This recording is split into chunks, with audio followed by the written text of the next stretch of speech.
Agents, hi, it's Brandon Green, and today is Friday, May 17th.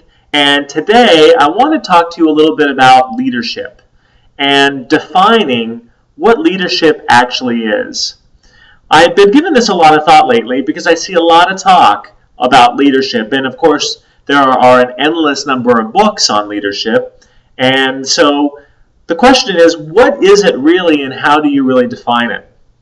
I was speaking to my coach about this a couple weeks ago, and he told me that there are three elements to leadership that really make one move from sort of this personal interaction that occurs in our life and our business to a more external interaction with other people that might be termed at some point leadership. So I wanted to share those three things with you.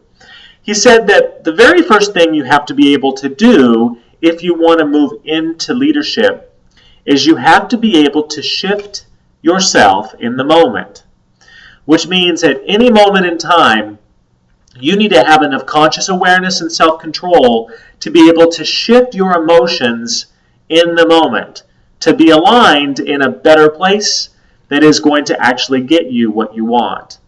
So step one is having enough self-control and self-awareness to be able to shift in the moment. Now, once you're able to actually do that and sort of you get your hands around being able to shift yourself in a moment or in the moment, the next is you need to be able to go to shifting the context. So step two is shift the context. Now, what I mean by that is, let's take door knocking for an example.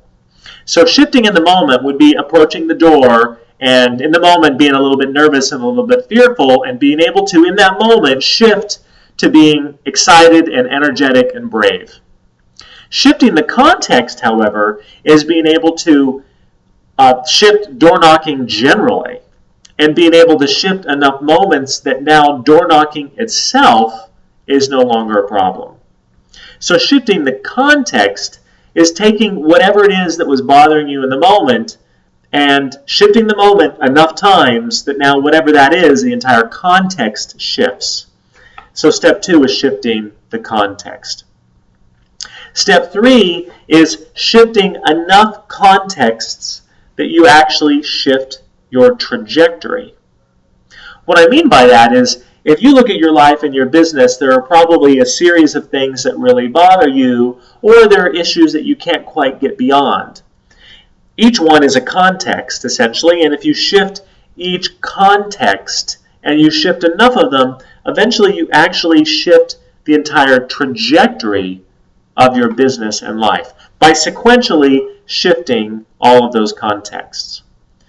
When you have the ability to shift in the moment, shift the context, and shift a series of contexts, that's when you can begin then to move more externally and begin influencing another person, which is step one of leadership.